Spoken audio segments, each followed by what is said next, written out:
درود بینندگان عزیز، برنامه کرزین است. منظور شما با شما هستم دیلودار ابشویوا. چند سال پیش برنامه کرزین در سامانه‌های پرستیجی در یوتیوب، اینستاگرام، تلگرام و فیسبوک خیلی مشهور بود و امروز ما تصمیم گرفتیم که باز از نو این برنامه رو برای شما فعال کنیم و به شکل نو برای شما پیشنهاد نماییم بینندگان عزیز. و امروز در برنامه ما هستند بانوی هنر، جوانی با استعداد و جوانی که در امروزها در تئاتر کار کردن خیلی دشوار است، ولی ایشان در تئاتر جوانان به نام محمود جان وایدوف و همزمان جایزه‌دار هنرپیشه بلاگر سال در سال 2023 خانم زیبا و با تبسم زیبایشان دلنازه رحیمی. خوش آمدید به برنامه ما. سلام علیکم، خوش باشید. دلنازه جان، شما خودتون رو چه خیلی حس میکنید در هوای تیر ماهی؟ من تیر ماه رو دوست میدارم، خودم رو خوب حس میکنم از سببی که تیر ماه برگای زرد دارد، کمتر روحیه آدم دیگر میکند، غمگین میکند و اما من همین غمگین شوی ها رو دوست میدارم. یعنی تیر ماه رو با همون احساساتشون، با همه کمبودی‌هایش دوست میدارم، مثل آدم ها. بله، تشکری زیاد. خب ما از رفت برنامه کمی برای شما روشنی میاندازیم. در برنامه کرزین ما داریم چون انانه یک کرزینه که در آنجا سوال‌های گذاشته شدند که از مخلصان شما و یعنی که در برنامه‌های ما وقتی که ما میگیم که با چنین هنرمند ما یعنی که مصاحبه داریم، آنها سوال‌های خود را پیشنهاد میکنند و همزمان من از شرح ویدیوهای شما چند تا سوال دیگر رو هم گرفتم و اضافه کردم و باز من 14 سوال خود رو دارم، یعنی که به نوبت ما میتونیم که با شما همین سوال ها را براهمونیم و شما تنها 2 امکانیت دارید که از درون کرزینه و 2 سوال از همین 14 سوال جواب ندهید. این برای شما یک امتیاز است. خدا. امیدوارم که برای شما پسند میاد، سوال ها بسیار دشوار نیستند. خب دلنازه جان، میخواستم شما سوال خود را از یک جای شروع کنم. همان یک دخترک خردکک بود، همان یک دخترک تنها بود که از خودی پنجکین به شهر دوشنبه آمد، بسیار یک قله های پست و بلند را طی کرد و به همین زینه موفقیت رسید. چگونه او به این چیز نایل شد؟ سوال شما با من میخواهم که کوتاه جواب دهم. بله.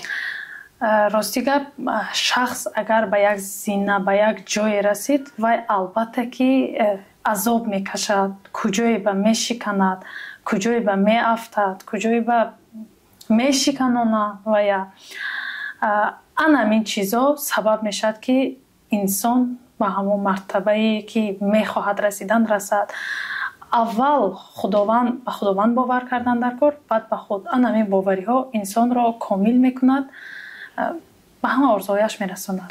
تا جایی که من میدونم شما در یک آزمون خیلی هم مشهور، آزمون جمهوریوی آواز طلایی اشتراک کردید و بسیار یک سخنی، یعنی که سخنی که برای کس تاثیر میرساند که جاده صنعت رو ترک کنید، صنعت جای شما نیست. چگونه شما همه امین ها رو عزم کردید، یعنی که باز دوام دادید کاری خود؟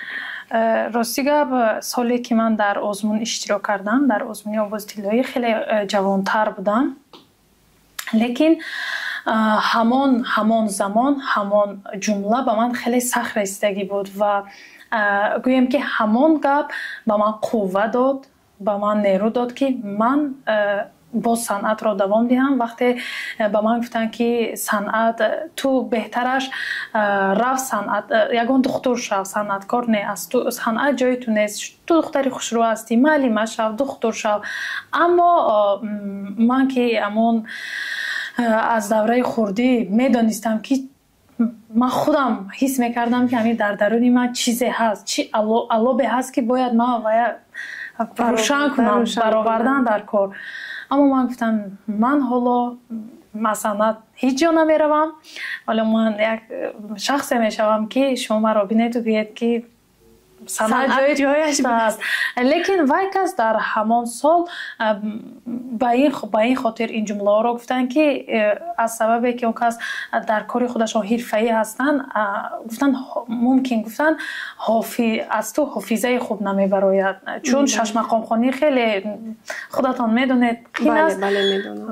ман шашмақомхон будам, аз ҳамин сабаб вай кас ин гапро гуфтанд. лекин ҷавон ки будам, хуни ман дар ҷӯш буд, ба ман ин ҷумлаҳо дар шакли умум вайро қабул кардеду гуфтед ман гуфти гапо даказат мекунам ки санаат ҷои ман аст.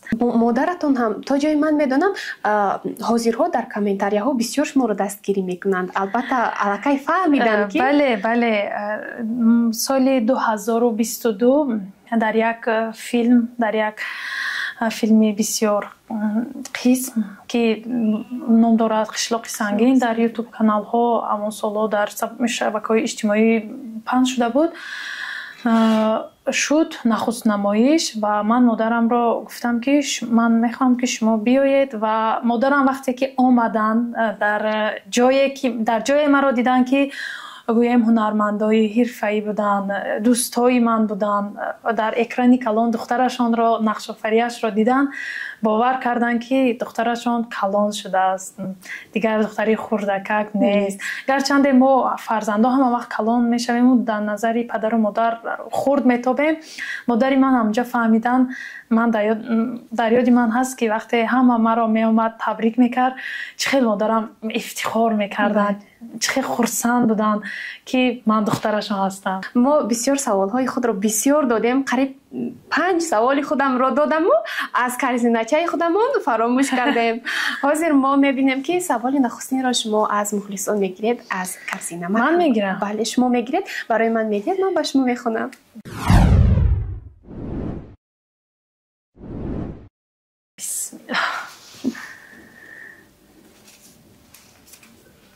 ташаккур.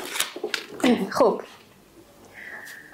дилноза, ҳамин савол чаро маҳз ҳозир ҳамин савол шуд, барои ман бисёр ҷолиб аст. дилноза, кадом вақт ба сахттарин стресс дар ҳаётатон дучор омадед?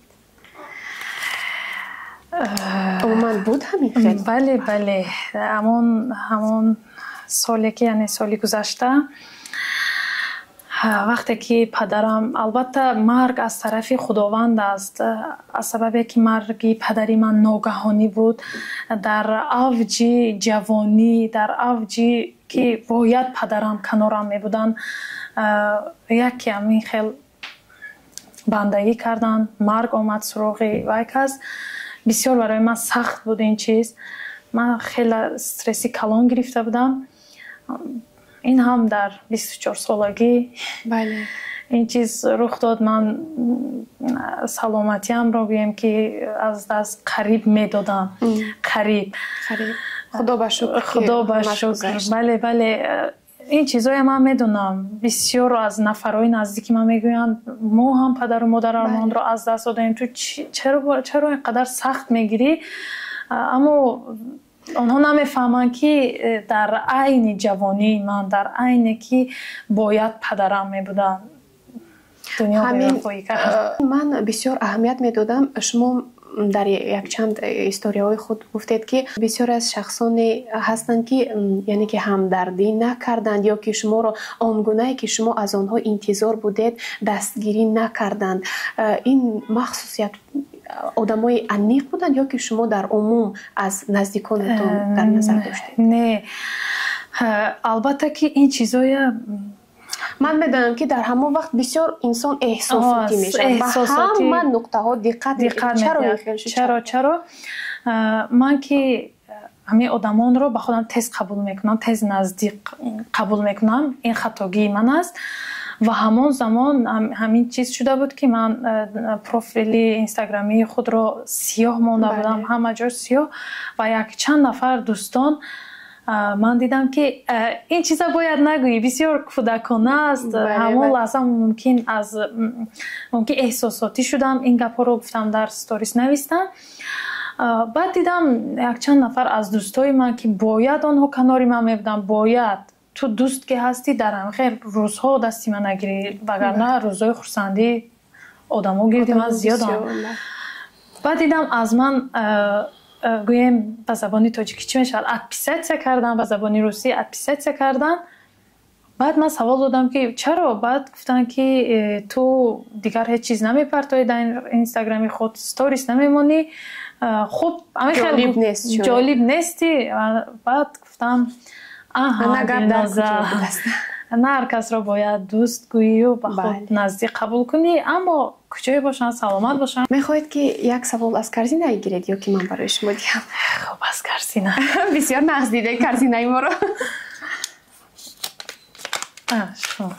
агар хоҳед хонед. чаро намехоҳед шавҳари ояндаатон машҳур бошад? бисёр саволҳо дар ҳамон вақташон омада истоданд ки ман ҳам мехоҳам ҳамин саволҳоро диҳам. медонед, байни гарчанде инсон кӯшиш мекунад ки гӯяд ки ман барои худам зиндагӣ мекунам, ман барои гапи одамо зиндагӣ намекунам, гапи одаморо гӯш намедиҳам. аммо ҳунарманд ки ҳастӣ, дар диққат ҳастӣ, дар гӯем дар байн ҳастӣ, омма ҳама вақт ба ту гӯем ки нигоҳ мекунанд, таваҷҷӯҳ доранд, намешавад ки гӯӣ ки шавҳари ман фалонӣ нест, ё ин ки намешавад чизҳои оилавиро намешавад нагуфта. ва аз ҳамин сабаб ман ба як ҷое расидам худам ки бояд ман шавҳар дошта бошам ки машҳур набошад, аз назари омма дур бошад, чун мардумро гӯш намекунӣ, аммо мардум метавонад як оилаи хушбахтро, як марди гӯем ки қавӣ ё ин ки як зани меҳрубону қавӣ метавонад бо як сухани ким куҷое ҳамун суханро гӯш диҳад, бовар кунад ва ҳамин чиз шавад оила вайрон кунӣ, ки ҳозир аз тӯй дида оила ҷудошавӣ хеле зиёд аст ва яке аз сабабҳояш ки якум ҷавон ҳастанд, намехонанд мактабро хуб ва ба гапи мардум гӯш дода ҷудо шуданд. яъне ки шумо мехоҳед ки шавҳаратон машҳур набошаду худатон машҳур бошед? ман дар як барномаам гуфта будам ки ман агар шавҳар ки кардам, худам меравам, тарки санъат мекунам. метавонед бе санъат? душвор, албатта ки душвор, лекин ҳамин эҳсос баъд аз рафтани падар ба ман омад ки ман бояд як коре кунам ки падари ман дар зинда буданашон чанд чизое кардам барои падарам, дар пеши виҷдони худам роҳат ҳастам, аммо ҳамон заҳматҳое ки падарам барои ман карда буданд, ман бояд баргардонам. чӣ хел?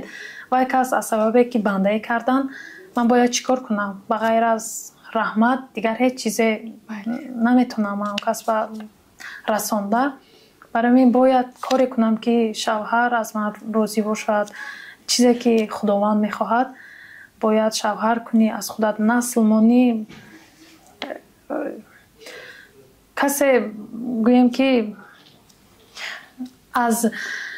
нагӯяд ки бар падарат лаънат, ки бисёр ҳақорати аз ҳама ҳақорати безеб барои ман дар чии ман ҳамин аст ки касе мегӯяд бар падарат лаънат. агар ки шавҳар мекунеду шавҳаратон мегӯяд ки не, санъатро бас накун, кор кун. хай, агар ки хоҳад чӣ бане? яъне ки шумо боз дучанд хурсанд мешаведу санъати бале, лекин ман медонам ки шумо аллакай умеди худатонро аз даст додаед ки бисёр шояд ягон ҷавоне доред дар зиндагиятон ки барои шумо таклифи издивоҷ кардааст ва чунин шартҳо дорад. бале ҳаст дар зиндагият. ҳар касе хостгорӣ мебиёяд хона, баъд ба модарам мегӯяд ки мо Дилноза то туи корошо набинанд, баъди туй мумкин нест. бас аз миёни ҳамон ҷавонҳо кадом хушбахт шуморо яъне ки як шонсе дорад ки ба даст мебиёрад, яъне ки дили шуморо ба даст мебиёрад, шояд бошад? خیر شاید یعنی هست ما بسیار خرسند هستیم خوشحال هستیم که قهرمانی برنامه ما یعنی که همسفر زندگیشون رو الکی انتخاب کرده ایستادند انتخاب کردند و برایشون در جاده زندگی شخصیشون بخت را خواهان هستیم. باز همیشه بچه خودمون رو فراموش نکنیم که بسیار گپ زدیم. باز یک چیزی جالب شاید در اینجا باشد. شرط با راوی برنامه جنگ کنه. من از همین چیز میترسیدم. با راوی برنامه من شما چی با جنگ کنم؟ انا گپ در سر همین چی با جنگ کنیم، لیکن مخلصای ما میخواند که من و شما جنگ کنیم، یعنی شما همان صنعتی بسیار گپ نزنید. شما با هم خیلی سوال دادم که من شما چی با جنگ کنم، شما بسیار گپ میزنید. من وظیفه من همین است که من باید گپ زنم. شما وظیفه شما دعوت کردید، از من دیده زیاد شما گپ میزنید. آخر این وظیفه من است. در پشت کامera ایستادگی این خیل کن موهات خیل کن. من نفهمیدم اینجا چی گپ. شما نمیفورد این چیز برای شما؟ نه آخی نمیفورد. چی با نمیفورد آخی؟ نفسم تنگ شد. اما خیلی نمیفورد. وقتی برنامه دعوت میکنید آدم گوش میکند و هنرمند گوش میکند. شما یک سوال میتید بالای سوالتون 10 تا دیگه گپ میزنید. وای کسا شما از پشت کامera پریشان میکنه. ای خدای من خیلی عموما گفتم من در چند مصاحبه گفته بودم که من خیلی جان نمیرم دیگه، هم خیلی مصاحبه نمیبیام، لیکن مجبور میکنن که آدم عصبی شود. مجبور میکنن که از خونهتون کشاله کرده بیارن. هیچ گام نه دخترای خوش رو همه وقت دیر میکنن. من چرا دیر کردم؟ بیاید دستتون رو تید. من سرخ شدم. من گفتم که دلنازه گپای خود رو حاضر شروع میکنه. سلامت باشید، واقعا هنرمند هستید. به همین گونه دلی خود را خالی کردید. تشکری زیاد برای هنری والای شما. حاضر هم دستهایم میلرزه که دلنازه با من جنگ کرده است. نه من کوشش کردم که از همون چیز معیاری که هست رعایت کنم، اما من در جنگ خیلی کم در خاطر دارید دخترکای اینستاگرام. برمیگردیم به همون هنری که شما رو به هنرپیشه بلاگری سال رسانید. این چگونه بود برای شما؟ من احساس شما رو در صحنه دیدم، همون یک صمیمیتی که بود. شما چگونه خرسند بودید که من به همین عنوان نایل گشتم؟ این احساس میشد برای شما چگونه بود؟ راستی گپ این جایزه برای من جایزه کلان بود. گرچنده آدم ها میگوین که اوقا جایزه هم نیست، لیکن یک شخصی که با مهنتی حلال با عذاب ها به این جاده میرسد، این چیز در نظرش کلان میتواند. همه گویم احساس های من خیلی خودتون گفتید در همون صحنه دیدید، احساس ها من در همون جا گفتم و بسیار هم به یک شکل زیبا گفتید. درباره فضای اینستاگرام هم کمی روشنی انداختید. بله من در آنجا گفتم که هنرمند بودن در شبکه‌های اجتماعی برای دخترها همون گونه بود، همون شب و سحری که در پروفیل اینستاگرامی خود می نویسن اکتریسه، و حتی همین گونه یک چیز بود که به من پیشنهاد کردن که در یک کلیپ باید اشتراک کنی. بعد گفتن چند سومون نرخ حق خدمتی شما؟ بعد من گفتم فلان سومون است. بعد گفتن انای اکتریسه، گفتن تو قیمت میرفتی انای اکتریسه همین قدر سوم میرود، خیلی سومی ناچیز. گفتن نه، اکتریسه هایی که خواندن از هنر خود باوری دارن قدر میکنن هنر خودشان رو، نمیرون به این نرخ. شما کدام اکتریسه رو میگوید؟ بعد پروفیل اینستاگرامیش رو با من روان میکنم، با من میگم آخه این اکتریسه نیست، این من نمیتونم کیم کجای خونده است یا که خوندگی نیست، میخواد در شبکه‌های اجتماعی مشهور شود، با بلوگران گویم همکاری میکند و نیست از اکتریسه، اما این اکتریسه نیست. از همین چیز معلوم بود که مردم اکتریسه ها رو همین گونه میبینند. چیکار کنیم؟ چیکار باید کرد که مردم فرق کند که ҳунар дигар чиз аст. гӯем ки актриса будан фақат ман намедонам дар роликҳои блогерон рафта иштирок кардану дар фазои иҷтимоӣ дар Инстаграм гӯем ки рилс партофтану ин чизо ҳунармандӣ нест. ҳунарманд будан 4 сол бояд хонӣ. албатта ҳастанд шахсоне ки худодод ҳастанд. ба ҳамин хулосае омадам ки ман бояд як коре кунам ки ман фарқ кунам. мардум бояд фарқ кунанд ки ҳунармандӣ, актрисагӣ дар Инстаграм ман намедонам бо блогерон ҳамкорӣ кардану рилс партофтану подписчик ҷамъ кардан актриса будан нест. барои актриса будан бояд меҳнат кунӣ, бояд хонӣ, бояд китоб хонӣ. чун худро актриса мегӯянду баъд дар куҷое мебинӣ ки дараҷаи ақлшон чӣ қадар аст ва мегӯӣ охи ҳунарманд мардум ин хел нест. чун ҳунарманд гӯем ки дар фазои фарҳангӣ тарбия меёбад. вай гӯем намунаи мардум аст. мардуми мо ки ба гӯем ки тақлид мекунад, мехоҳад мисли ки будан, мисли ҳофизаҳо, мисли актрисаҳо, мисли ҳунармандо. барои ҳамин агар ту хуб бошӣ, масалан ту аз ҷиҳати ақлронӣ, аз ҷиҳати гуфтор, аз ҷиҳати ман намедонам либоспӯшӣ хуб бошӣ, ҳамон мардуми оддӣ ҳам ба ту назар мекунанд, мегӯянд ман мисли ҳавай мешавам. ин куҷою баъд ким кадом як духтарак ман ҳунарманд ба мебинӣ дар ман намедонам дар Инстаграм дар сторисошу як чизои бемаънӣ мекунад. ӯ куҷою ин куҷост. барои ман бисёр зид ҳастам. хай ба иззати нафс ҳеҷ кас намерасам. ман то куҷое шунидам ки ким кадом нафарро хафа шудиянд аз ин гапи ман. гуфтиянд ки ӯ худашро ким мегирад ӯ чизи дигар. хай ҳар кас диди худашро дорад. дараҷаи фаҳмиши ҳар кас ба андешаю ақлу заковати вай аст. ҳар кас чӣ қадаре ки ақл дорад ин чизро ҳамон қадар дарк мекунад. буданд нафарое ки гуфтанд, дуруст гуфти Дилноза, аммо буданд нафарое ки гуфтанд ту хай ман гуфтам қабул аст. ҳар чизе шумо гӯед қабул аст, аммо ман аз ҳунари худам, аз касби худам дифоъ кардам ки ҳунарманд мардум, гарчанде дар Тоҷикистон актриса будани духтар гӯем ки бад аст, душвор аст, бад аст ва ё фикр мекунанд ки ҳунармандо, хай худатон шоҳид ҳастед, ҳунармандо хасакӣ ҳастанд, рӯякӣ ҳастанд. барои ман бисёр мехоҳам фаҳмонам ки ҳунарманд фарқкунанда аст. ҳунарманди асил, бале, ҳунарманди асил дигар аст. мардум бигзор фаҳманд ки ҳунари асосӣ чист. тамом.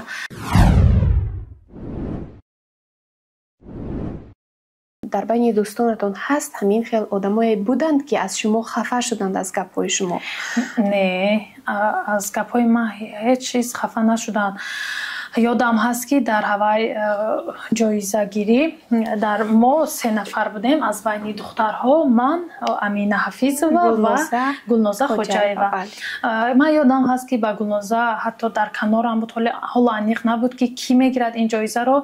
гуфтам Гулноза шумо куҷоро тамом кардед? ки Гулноза бисёр духтараки чақчақӣ ҳастанд, самимӣ ҳастанд.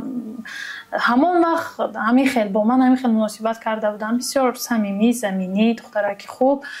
баъд гуфтан ман асосан дар хато накунам телевизор кор мекунам, телевизиони Баҳористон. бале. баъд гуфтам шумо барои чӣ худатонро навистед дар таги профилатон ки актриса? баъд гуфтан ки охир ман дар сериал бозӣ мекунам ку. баъд гуфтам дуруст, мумкин шумо духтараки хушрӯй аст, ба гуфти як қавле табиӣ аст, бе ягон уколу чиз, духтари зебо. лекин гуфтам шумо хуб мешуд аввал касби худатонро менавистед, баъд чиро? баъд он кас гуфтан қабул аст. ба назари ман охир тофт ки вай кас ин чизро хуб қабул кардан.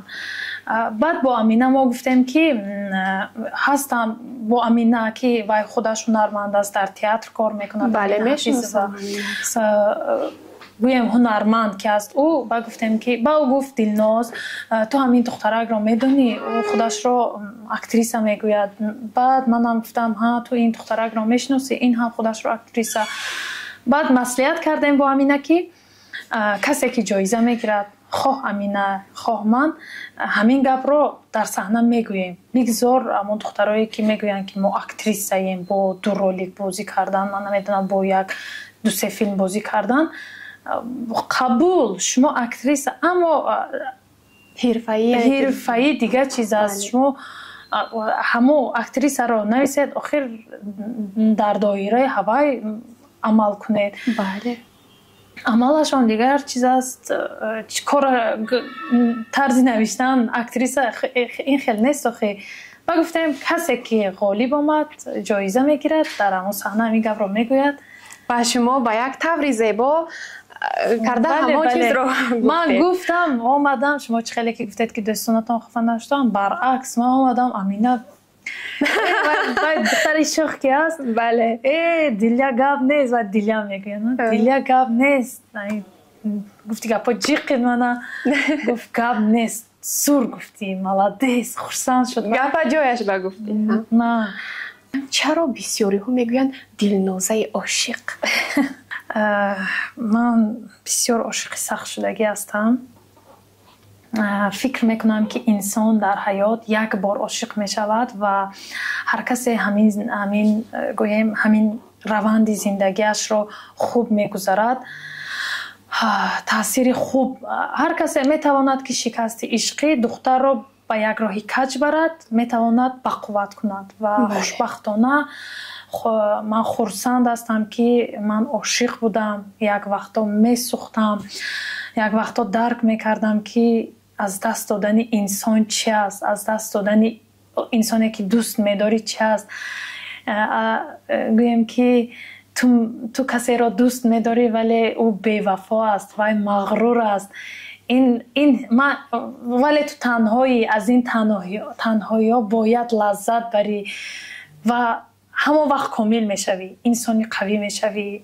عشق، سوختن ها، خیانت، بی‌وفایی، مغرور بودن تو رو میسازد. مغرور شما بودید یا که شخصی که دوست؟ عشق مغروری را دوست می‌دارد. بله این چیز درست است، یعنی که شما بودید. بله من مغرور بودم اما او بی‌وفا بود. این بسیار چیزی حالتی دشوار است. چگونه اثر گذراندید؟ موفق شدید؟ بله موفق شدم. من خوشبخت هستم و یک سرودی نگنه مقلوب است که مرا محبتی تو بیایید خوانید. نه بیایید خوانید. همینجا هست سوالی من که سرودی دوست داشتهتون رو خوانید. بیایید به همین روند میخونیم و یک سوالی شما هم میگذرد. چی ازیر من میسترویش را در یاد بیارم. خیلی چگونه با تو بگویم که به تو نیست غمم، 1000 سال گذشت و نمی رود علمم. سرودی دوست داشتم بوده است. میگوید مرا محبتی تو اقتدار هستی داد. این مصرع‌ها بسیار من تاثیر داشت. گویم که نگینم قلوب از کجای زندگی مرا گوش کردند و خواندند و یکی از شعرهایی که سرودهایی که من دوست می‌دارم از اپای نگینه همین است. بله انمون عشق عاشقی بود که مرا امروز به همین جاده ها رساند. گویم خطا نمیکنیم و یکی از خوردید. بله شکست. آن عشق دیگر وجود ندارد در حیات شما؟ نه آن عشق متاسف هستید وجود ندارد، چون گویم که عاشق من از پی زندگی خودش است. هر کجای باشد خوشبخت باشد، خوشبختی و خوشبختی من است. بله من در این دنیای گویم هنرمندی هم خوشبخت هستم و در دنیای عائله همسر فرزندان خوشبخت است و انا وای شکست عشقی بود. عشق او بود که من تا همینجا رسیدم و امروز عاشق هستم. من عاشق گویم که وطن، مادر، عاشق هر چیزی زیبایی. اما من یک بار عاشق شدم و بعداً به همان مانند را میکوبی. بله از همین سببه که من عاشق سخت هستم و آن چیزهایی که آن سرودهایی که خواه از سرودهای تاجیکی ایرانی باشد، همون لحظه های احساسی که هست، من بسیار در استوریس های اینستاگرامی خود میمونم. بعد مردم میگن که مرا تو عاشق هستی، غمزده هستی. نه برعکس، مرا این گونه سخنهای آرام آرام میکند، روحیه میدهد، خیلی گویم الهام میدهد. بله الهام میدهد. من این خیلی سرودها رو گوش میکنم، بعد همه چیزم رو یک طرف میمونم و مینویسم، با شعر نویسی شروع میکنم. شعر هم ایجاد میکنی؟ بله من شعر مینویسم، من قصه مینویسم، شعرهای نویسندگی هم رو در یگان جا، لیکن چی کردگی نیستم، پرتافتگی نیستم، چون فکر میکنم خیلی خامتر است. برای تحریر باید باشه. بله از خیلی چند نفری که شعر رو خوب میفهمن من پیشنهاد کردم. بله پیشنهاد کردم، گفتن خوب است، با خیلی تکمیل دادن در کار، با خوبتر کردن در کار. اما تماشابینان عزیز، دلنازه شاعر را نیز به نزدیکی انتظار شوید. دلنازه تنها هنرمند نیست، تنها عاشق نیست، از این پس دلنازه شاعر هم در جامعه ما هستند، فعالیت میکنند و خدا خواهد تا آینده های دیگر هنر خود را باز هم تکمیل تر میدهند. بله من یکی از در سال 2025 اولا با خواست خدا همین که یک کتاب خودم رو میخوام چاپ کنم. بهترین. و نامگذاری کردید کتاب رو؟ حالا نه، در اونجا قصه های خودم میشود و سرشوی کتاب رو میخوام از یک شعر خودم آغاز کنم که از شخصیت خودم وابستگی داشته باشد و بسیار میخوام همون شعر رو روزهای نزدیک تولید کنم، نویسم و کتاب قصه هایم رو چاپ کنم. ما انتظار هستیم، ما خصوصا خودم بسیار انتظار هستم و آن کتاب رو شاید من اولین شده از شما میگیرم آن رو. تشکر زیاد. بیایتان باز همین سوالی خود رو ادامه میدیم از کرزینه. یک سرود از سراینده دوست داشته‌تان برای بینندگان. شما الکی گفته. بله. یا که باز یکان سراینده دیگر داره؟ نه من سراینده تاجیک، ایرانی بسیار خوش. میدونی چی؟ بیاید یک کار میکنیم. من بسیار میخوام که 6 مقام شما رو شنوم و امیدوارم که تماشابینان نیز میخواهند همین چیز را. خیر 6 مقام خب نه. همان 6 مقامی که در خوابی خواندید بسیار زیبا بود. من شنیدم وی را. من قلعه‌بندی خیلی من نمیدونم از استادای بزرگی صنعت تاجیک عذر میپرسم پیش از خواندن از استاد خودم در شهر پنجکین بودن. عذر میپرسم که من از یادم رفته است، چون برای 6 مقام خوانی یک درس های خودش را دارد، اصول های خودش را دارد، باید ولی شما زمین ندارید. من باوری دارم که میتوانید. خطاگی باشد، عذر زیاد، خیلی نازی کوشش میکنم. میخوام قلعه‌بندی را خوانم.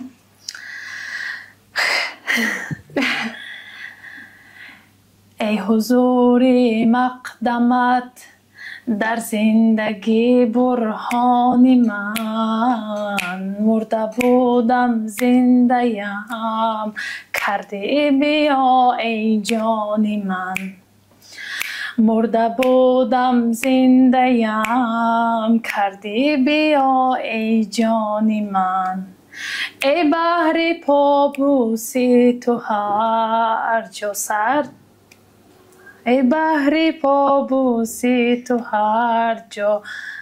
فراموش کردم. تشکر زیاد. همون 2 مصرعش هم کفایه است که بینندگان ما درک کنند که شما واقعا آوازی زیبا دارید. سلامت باشید. سلامت باشید. خب بیایتان باز یک سوال دیگر میگیریم.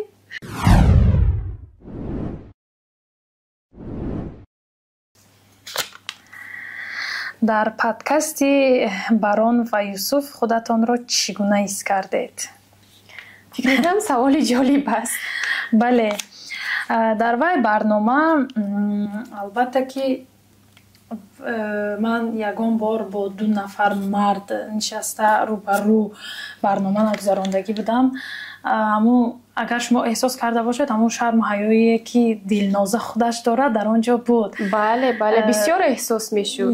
بله من بسیار از سببی که 2 نفر مرد روبروی من بودن، یوسف صابیروف با من نزدیکتر گرچنده هست اما دوست هستیم، لیکن با اکای بهروز شریفی یکم بار بود که من در یک میز نشسته صحبت میکردم. در آنجا بسیار شرم و حیای خودی دلنازه بود که کمبودی است. باید من همچون یک هنرمند آنجا دعوتی بودم این چیزها رو یک طرف میموندم و باید چی میکردم برنامه رو پیش میبردم و در اونجا بحثی خیلی هم جالب بود. لیکن شما به هر حال بسیار استوار بودید. بله حسی من همین بود که آنجا سوال‌های بودن که وادار میکردن که اندیشه کنی بعد جواب دهی. اما در آن برنامه همین خیلی بود که سریع جواب دهی، تیز جواب دهی و هر سوالی که میشد و من اندیشه کوشش میکردم که اول اندیشه کنم بعد سخن گویم. بعد من را میگفتن که تمام میگذاریم به سوال دیگر.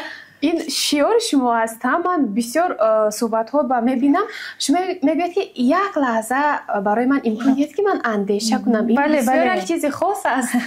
بله چون امروز هر کسی که به اندیشه گام میزند پیستایی به مغز لب واک نه دنیا رسوا شود. و من میخواستم که شما یک سوال رو از همان کرزین نگیرید. شما هیچ نه که همان رو گیرید. بله شما وای فکری مرا خونده چی؟ این میدونید چی؟ در آنجا نوشتگی نیست که شما چی کار کنید. اگر شما یادتون باشد ما در دانشکده فرهنگ و صنعت نطق صحنه داریم. بله و هم من این نطق صحنه را خواندگی هم شما خواندگی و بیاید یکی ما شروع میکنیم که همین یک پرچه است کو پرچه نوبت به نوبت با یک نفس میخونیم. برای من هم بسیار در کورس دانشجویی یکی از گویم که درس هایی که من همه وقت میترسیدم همه وقت بهای من 4 بود این نطق صحنه بود که استاد محمد جان شادی درس میدادن. بسیار برای من قیند ولی کوشش میکنیم. دوش سرمست بگوگای سهر شده بودم که سرقه لالا رو اینا تیز با یک نفس با یک نفس یک پرچه اش رو میخونید. تا کجا میخونم؟ حاضر من برای شما نشون میدم تا همینجا. بله هم خیلی تیز خوندن در قرآن. بله تیز خوندید. مهم با یک نفس. خوب تماشا بینانی گرامی یک لحظه برای ما وقت میدیم که آماده شویم و با یک نفس این پارچه شعری را برای شما پیشنهاد نماییم.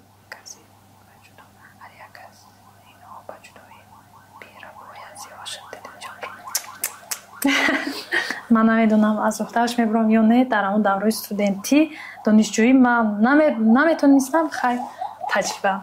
ولی شما تجربه بسیار دارید. شاید بسم الله. دوش سرمست به گلگاه سحر شده بودم که یکی سرخط رولا رخ خورو پره لب شکر سیمبره طرف نگار یکی خرامیدن و رفتار و شکرخند و گفتار و تو چشمش فزون هر یک از اینها به جدایی بیبرد یا عاشق دل و جان را. تشکر زیاد بهتری بود. اکنون نوبتی من از من شروع میکنیم. کنی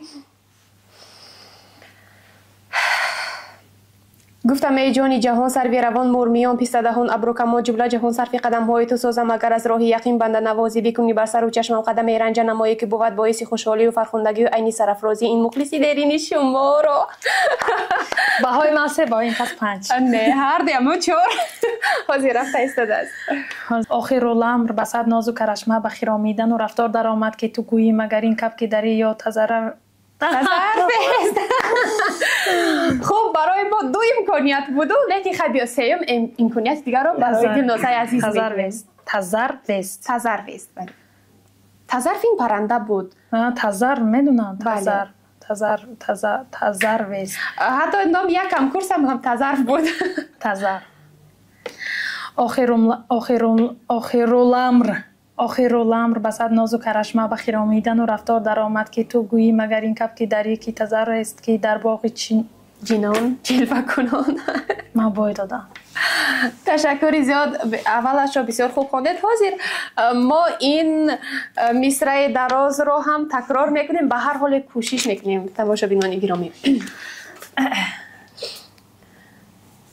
در طی گلبنی نوروسته پیراسته بنشست و بگفتا که حالا عاشق پابسته من پیش بیار، آنچه تا داری زی شراب و زی کباب و گزک از قند و نبات و شکر و سیب و انار و بهی و آلو و شفتالو و گلقند زی هر نفت که باشد به نظر آنکه تو هر دو به هم اند.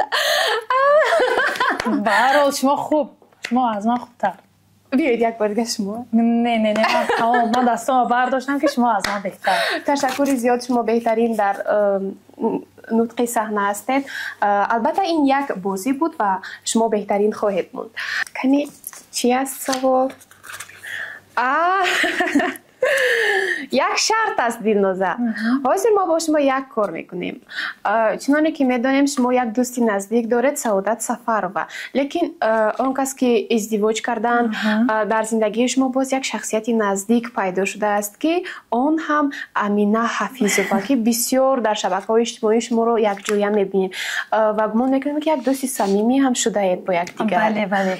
حاضر یک شرط است، شما با ایشون زنگ میزنید و از اونها پول قرض میکنید. راضی هستید تماشابینان گرامی؟ امیدوارم که برای شما پسند میآید. من راضیم، لیکن همو حقارت نکنم میشه. هیچ گم نه، اینجاش رو اگر که یکون چیزی سخت‌تر گفت اینجاش رو میبره. برای که باید دختری خودتان چه خیلی میدونی شوخ طبیعت هست. بله. پازیتیو نی، با قبل میگم پازیتیو نی. با امینه بسیار خرسندی کتی میگذارد روزای من بسیار مشاهده میکنم. بسم الله. من خاموش. من بودو در یه سیامکا نباشد. این هنرمندی ما بسیار سیامکا دارد.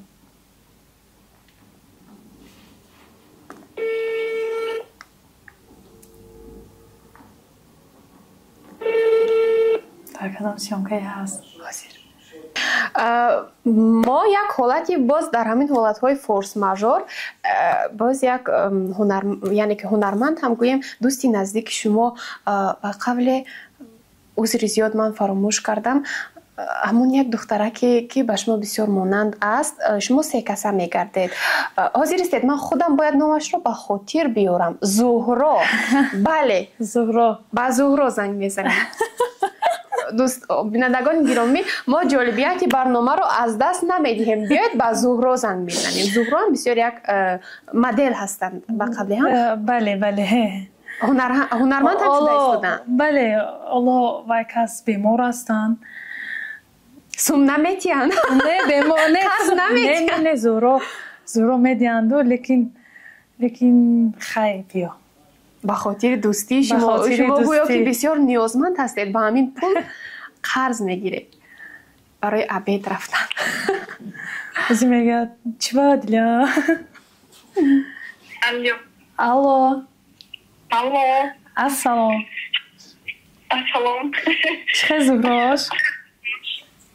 آره بسیم دلنازه چه خیلی که با نمیدونم چی بگم تو. سلامتتان ساز شد؟ نه آخویم با همون تصبا بلند؟ آره کنم گفت همیجا چی زهرا جان؟ یک خواهش داشتم، نمیدونم در شما چی خیلی گویم.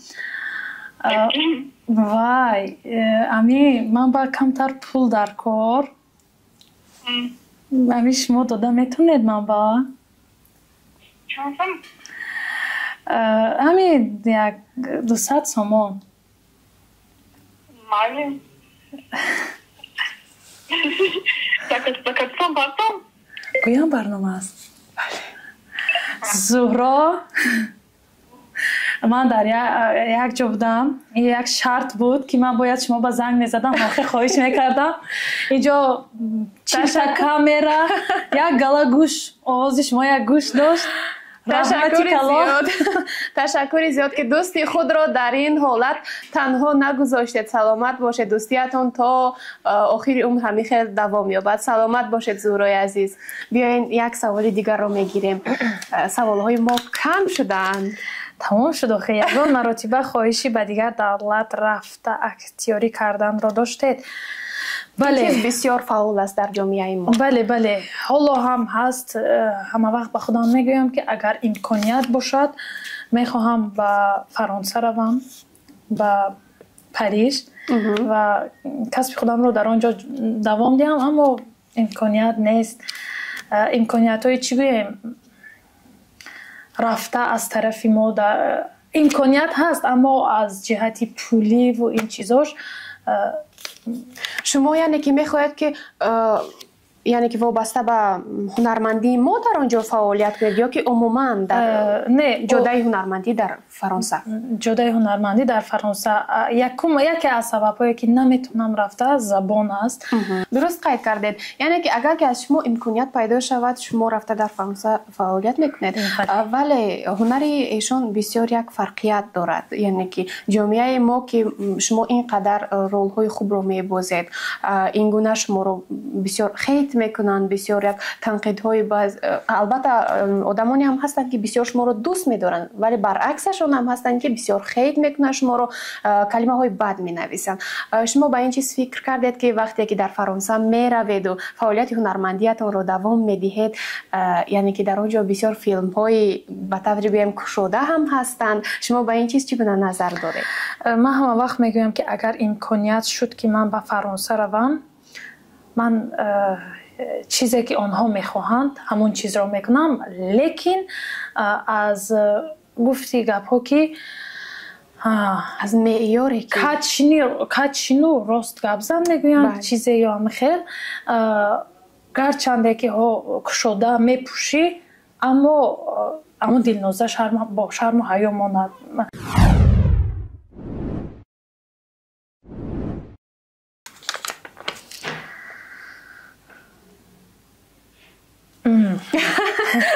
саволи ҷолиб аст. шумо ба ханде эрчел хеле монанд ҳастед, ягон хешатон мешавад. ин саволе ки ҳам дар шабакаҳои иҷтимоӣ мурданак ман менависам, ҳам дар таги ҳамо охир ман аз ҳамон ҷо гирифтам комментарияҳои ман. рости гап ба ман бисёр мегӯянд ки ту турк ҳастӣ, ту ягон модари шумо турк аст, падаратон турк аст. ман рости гап хандеро вақте ба ман зиёд нависанд ки ту ба ҳамаи одам монанд ҳастӣ, ман гуфтам ин ки аст ки ин қадар монанд мекунам. баъд дар кофтам ёфтам, дидам ки куҷое мо шабоҳат дорем, шабеҳем, бале ҳатто ямочкаю хандамон монанд аст. не, ман ягон хеш намешавам. ман аз Панҷакент ҳастам. ин кас турк ҳастам. ман хуни тоҷикӣ аст хуни ман. марҳамат, як савол. шумо мегиред ё ман? биёед шумо гиред. мо меҳмонро эҳтиром мекунем. саломат бошед.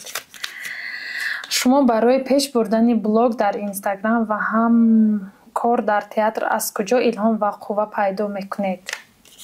як саволи ба фикрам бисёр муҳим аст барои шумо. бале, дар театр гӯем ки вақте ман кор мекардам, намехостам ки дар Инстаграм, худатон медонед чӣ хеле тез гӯем машҳур мешаванд. дар назари ман ҳамин хел метофт ки ман ҳамчун ҳунарманд маро аз филмҳо бинанд, шиносанд, аз театр биёянд шиносанд. баъд мебинӣ ки ҷавонҳои имрӯза на филмҳои тоҷикиро тамошо мекунанд, на ба театр мебиёянд, лекин ту ҳунарманд ҳастӣ.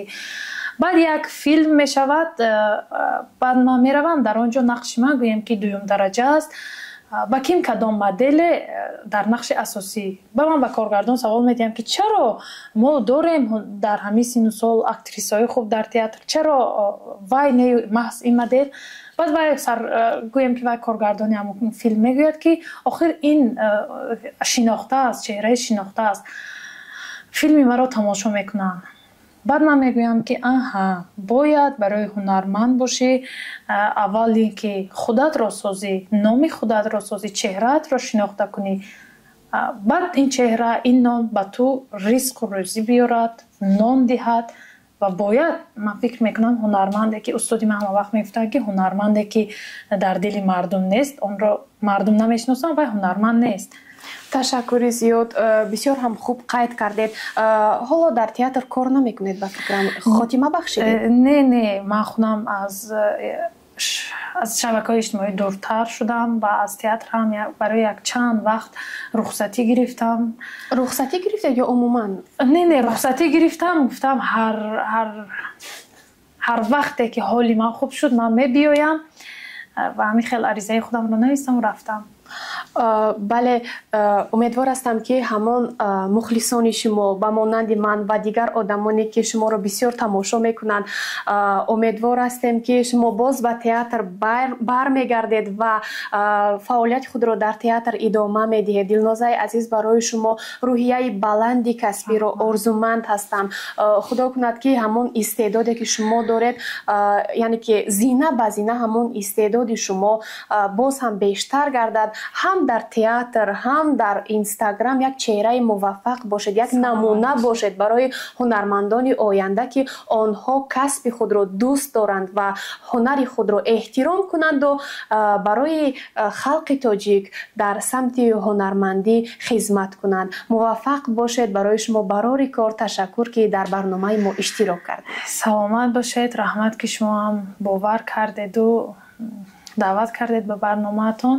рости гап инҷо саволое буданд ки бисёр мехостам гуфтан. мумкин агар дар инҷо савол намедодед, кадом рӯзе ман дар сториса мемондам. раҳмат.